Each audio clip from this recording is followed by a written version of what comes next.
They see my disability, I see my ability. They call me disabled, I call myself differently abled. There are some incidents that happen in your life. Those incidents break you, deform you, but they mold you into the best version of you. And the same thing happened to me. I was 18 years old when I got married. My father wanted me to get married. And all I said was, if that makes you happy, I will say yes. And of course, it was never a happy marriage. Just about after 2 years of getting married, I met a car accident. Somehow my husband fell asleep and the car fell in the ditch. He managed to jump out, saved himself. I'm happy for him. But I stayed inside the car and I sustained a lot of injuries. The list is a bit long, don't get scared. The wrist was fractured. Shoulder bone and collarbone were fractured.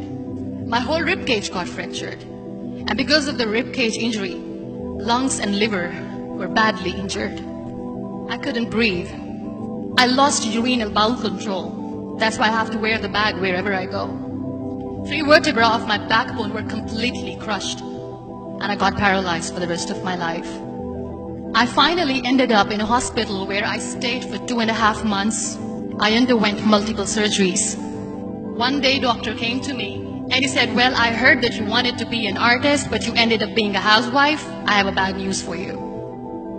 You won't be able to paint again because your wrist and your arm are so deformed, you won't be able to hold a pen again. Next day, doctor came to me and said, your spine injury is so bad, you won't be able to walk again. Because of your spine injury and the fixation that you have in your back, you won't be able to give birth to a child again. That day, I was devastated. I asked my mother, why me? And that is where I started to question my existence. Why am I even alive? And that is where I realized that the words have the power to heal the soul. My mother said to me, this too shall pass. God has a greater plan for you. I don't know what it is, but He surely has. And in all that distress and grief, somehow or the other, those words were so magical that they kept me going. One day I asked my brothers, I know I have a deformed hand, but I'm tired of looking at these white walls in the hospital and wearing these white scrubs. I'm getting tired of this. I want to add more colors to my life. I want to do something. Bring me some colors. Bring me some small canvas. I want to paint. So the very first painting I made was on my deathbed, where I painted for the very first time. It was not just an art piece or just my passion. It was my therapy.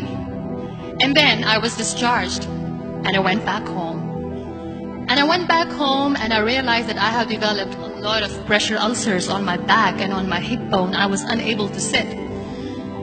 There were a lot of infections in my body, a lot of allergies. So doctors wanted me to lie down on the bed straight for not 6 months, for not 1 year, for 2 years.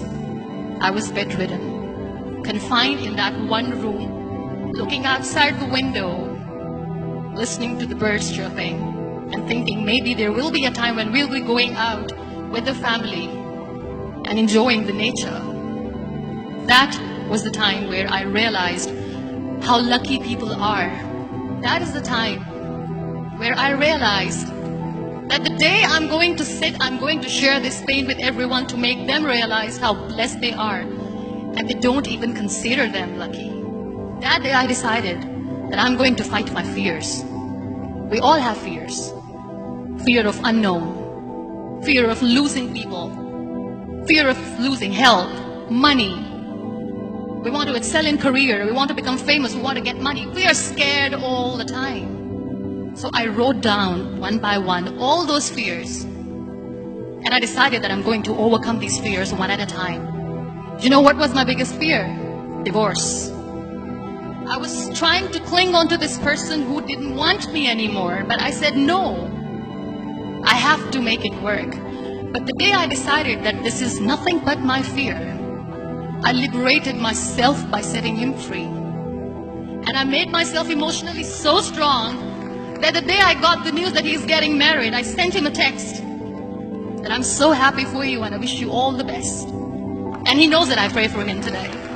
Number 2 was, I won't be able to be a mother again. And that was quite devastating for me. But then I realized there are so many children in the world, all they want is acceptance. So there is no point of crying, just go and adopt one. And that's what I did. People think that they will not be accepted by the people because we, in the world of perfect people, are imperfect. So I decided that instead of starting an NGO for disability awareness, which I know will not help anyone, I started to appear more in public. I started to paint. I decided that I'm going to join the national TV of Pakistan as an anchor person. And I've been doing a lot of shows for the last 3 years. I became the National Goodwill Ambassador for UN Women Pakistan, and now I speak for the rights of women, children. We talk about inclusion, diversity, gender equality, which is a must. Every time I go in public, I always smile. It's always a big toothy smile on my face, and people ask me, don't you get tired of smiling all the time? What's the secret? I always say one thing, that I have stopped worrying about the things that I have lost, the people that I have lost. Things and people who were meant to be with me are with me. And sometimes, somebody's absence makes you a better person. Cherish their absence. It's always a blessing in disguise. Live your life fully. Accept yourself the way you are. Be kind to yourself. Be kind to yourself. I'll repeat, be kind to yourself, and only then you can be kind to others. Love yourself and spread that love. Life will be hard. There will be turmoil. There will be trials, but that will only make you stronger. So when you accept yourself the way you are, the world recognizes you. It all starts from within.